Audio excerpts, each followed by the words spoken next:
Hey, and welcome back to the Trisphee Broadcast Network. I'm your host, Salone. Tonight we'll be revisiting the murder at Scrimshaw Manor with Chapter 2. Stay tuned. Murder at Scrimshaw Manor. Chapter 2. The Dinner. An hour passed before the meal was served, much to the dismay of Dervy. Conversation had proceeded politely, if somewhat stiffly, between the other guests. They were each spaced rather far apart around the long table they had been seated at, and being heard clearly required a loud voice on the part of a speaker. So far, the last few minutes had been occupied by Captain Commander Igglethorpe Bosney, giving his retelling of a particularly vicious arrest. We had found this git poking around one of the farms late at night, making a disturbance. Crownley told him to freeze. He doesn't, of course. Throws a knife at Crownley and takes off. Luckily, Bowswitch dropped him with a crossbow, but he bled out before we could get anything good out of him. Shame, really. The rest of the group nodded in mock interest, clearly not as enraptured by the tale as Bosney. However, one piped up to inquire more. Did he have a name? Did you learn who he was? The woman who had spoke was Isabel Mulatto, an old flame of the captain. Her fiery red hair had been somewhat tamed by years of lighter color, and now silver began to overtake it. What fire she'd lost from her hair must have gone straight to her head, and Bosney suspected as much as she stared him down. That one he regretted walking away from. He was surprised that he'd made it this far in life without finding a dagger in his back, and her cordial attitude towards him only served to put him more on his toes. He cleared his throat, picking his way carefully through the dialogue. Well, no. No one has come forth to identify him, and we haven't seen him before. Probably wandered over from Carver's Way or Lachlan. We'll get to the bottom of it, though. Nothing can hide from the watch for long. She nodded, looking away as she mulled the answer over. See that you do, Captain, she said. Silence. That awkward silence that threatens to overtake a room when the conversation whimpers and dies was now descending upon them. It was oppressive. It ground upon their minds until the lull was broken as the great door swung open. The butler, Alabaster, crossed through the doorway, pushing a great cart filled with the food of tonight's feast. My most sincerest apologies for this travesty of a late dinner, he said, stopping and beginning to lay the individual plates of food in front of each of the guests. Lady Scrimshaw clucked at him in disappointment. What happened, Alabaster? You assured me that the food would be ready on time. Alabaster bowed, incredibly humbled by his negligence to his guests. 1,000 pardons, madam. I thought I'd already selected the wine for tonight's courses from the cellar, but could not find the bottle I'd chosen. I had to go to the wine cellar to find a replacement that would pair wonderfully, and upon my return I discovered that I had only misplaced the original choice. I'm most apologetic for this transgression against tonight's event, and plead your forgiveness. Be more attentive next time, Alabaster. Right, thought Dervy. Her attitude is as warm as the food. There was a collective improvement to the attitude as the spread was placed in front of them.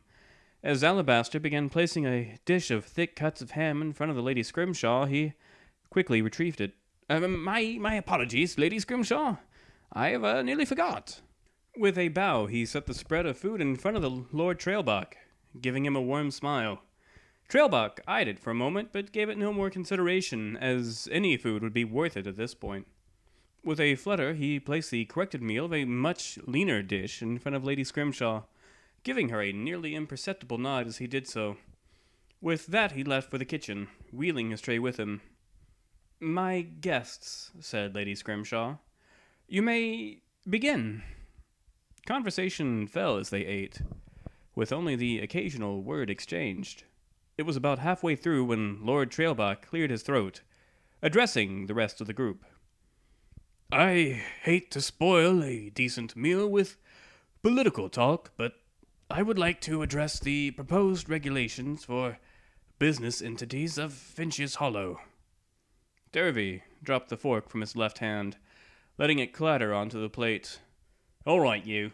That's no right talk for a good dinner like this, eh? Trailbach frowned, putting a hand to his chest. I merely wish to have a civil discussion about the possibility of businesses not allowed to run rampant. If they are allowed to become so large that they may hold the economy and people hostage, then they... Tavish stood up, throwing his hands down on the table. Speak up, you old tosser! What are you trying to accuse me of? Trailbach looked upwards, and then he slumped onto the table. There were collective screams as his glassy stare caught the Lady Scrimshaw. With speed, Bosny rose from his seat, making his way around the table to Trailbach's side. With fingers to the man's temple, he checked for a pulse that he could no longer detect. Shaking his head, he gave them the news. He's dead. Lord Trailbach has died. A collective gasp rose up from the guests. Lady Scrimshaw withdrew from her seat and approached Bosny. What do you mean, dead? He was just speaking. Oh, aye, said Bosny, malice in his voice. And now he's dead. A man with enemies sitting down to dinner with him and winds up dead halfway through into a meal. That's suspicious. That's... He leaned down and sniffed at Trailbach's plate of food, investigating a liquid pooling from the slabs of meat. He ran a finger through it and brought it up to his nose, sniffing at it. Everyone else watched. Laudanum, he said. Painkiller. But this is a rather large amount. The inside of the meat has been slathered with it. Ladies and gentlemen, Trailbach is not only dead, he was murdered. The hall froze as one, heads collectively swiveling back to the corpse of Trailbach. Isabel was the first to speak. Now, Bosny. Trailbach was old. You find some painkiller mixed in his meal that he probably put there himself and automatically assume that he was murdered? You're jumping to conclusions. Oh, bugger that, Dervy said, pointing at Trailbach. Poor sod's been murdered. I never saw him take medicine for anything, did you? Or maybe, just maybe, there's someone here who would have some on hand, eh? Give the old man a wee bit too much, eh? Pin it on himself? There was silence as everyone contemplated the situation. Lady Scrimshaw cleared her throat, speaking in a carefully measured tone. In the interests of being transparent, I would like to inform you that my butler, Alabaster, does take laudanum for his heart. However, I highly doubt it was... Igglethorpe shook his head, cutting her off with his booming words. No, you send for him now. I'm getting to the bottom of this. More than one person here wanted Trailbach out of the picture, and I'm going to find out who snuffed him. Very well, Lady Scrimshaw replied. She raised her voice, its shrill treble echoing down the hall. Alabaster, assistance, please. There were several minutes before the double doors opened. Alabaster appeared, looking wearied and pained. My apologies, fair lady, but I seem to have misplaced my heart medication. However, I am ready to assist you. Alabaster was immediately cornered by Igglethorpe, who withdrew his cudgel, his only weapon on his person more for work than ceremony, and began to threaten Alabaster. Right, you. Trailbach is dead, and it looks like he was given a high dose of the same stuff you take. I think it's time we had a talk. Lady Scrimshaw protested, rushing to the side of Alabaster. Do not threaten my butler, she said, putting herself protectively between him and Igglethorpe. He has no reason to murder anyone here. Oh, is that right? Replied Igglethorpe, turning to look at the rest of the group. But everyone else does. I think let's get to it. No one leaves until this is solved. Are we clear?